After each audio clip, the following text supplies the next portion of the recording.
La Russie affirme que l'Ukraine sert depuis des années de base arrière à des programmes biologiques dangereux pilotés par Kiev et Washington. Une affirmation parmi d'autres que Moscou avance pour justifier la guerre menée en Ukraine. Mais est-ce exact? Nous avons vérifié.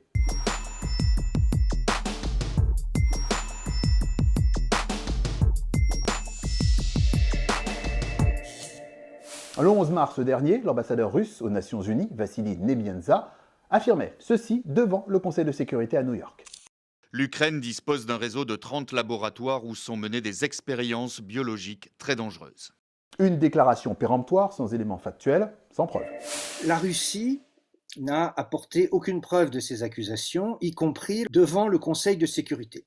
La Russie avait lancé des accusations similaires il y a quelques années, en 2018, sur un laboratoire situé en Géorgie. Ce sont surtout des accusations qui sont une manière pour Vladimir Poutine de justifier a posteriori auprès de son opinion publique cette intervention totalement injustifiable. Et cette accusation avançait donc sans preuve à toutes les allures d'une infox, car à vrai dire, on est là au cœur de la mécanique habituelle de la désinformation. L'accusation s'appuie sur quelques faits réels qui lui donnent un peu de crédit.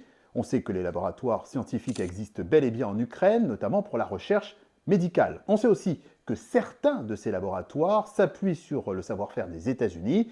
On sait enfin que ces collaborations sont tout à fait légales entre Kiev et Washington. Il existe des accords de coopération entre les deux pays.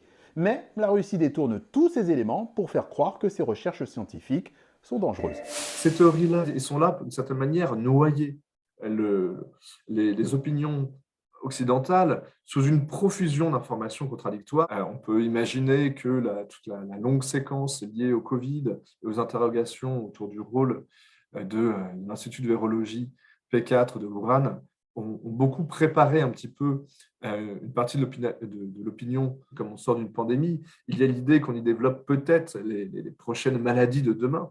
Pourtant, depuis la fin de la guerre froide, c'est plutôt le contraire qui s'est passé. En Ukraine, comme dans d'autres pays de l'ancien bloc soviétique, les États-Unis et l'Europe ont plutôt accompagné des programmes de démantèlement pour prévenir tout risque chimique ou biologique, par exemple. Quand l'Union soviétique s'est effondrée, on a découvert un énorme programme militaire biologique clandestin. Et donc les États-Unis et un certain nombre de pays européens ont mis en place un programme qui s'appelle CTR et qui avait pour objectif de reconvertir ces installations à vocation militaire en installations civiles. Mais les armes chimiques et biologiques ne sont pas les seules concernées. Il y a aussi le démantèlement des armes nucléaires qui lui est encadré par le mémorandum de Budapest. Le mémorandum de Budapest qui a été signé en 1994 entre les États-Unis, un certain nombre de pays européens, l'Ukraine et la Russie, mettait en œuvre le rapatriement de ces armes nucléaires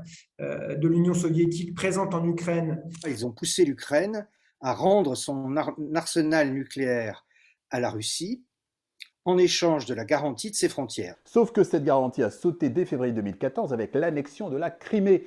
Et on peut dire que cette guerre en cours apparaît elle aussi comme une nouvelle violation par la Russie de ce mémorandum de Budapest.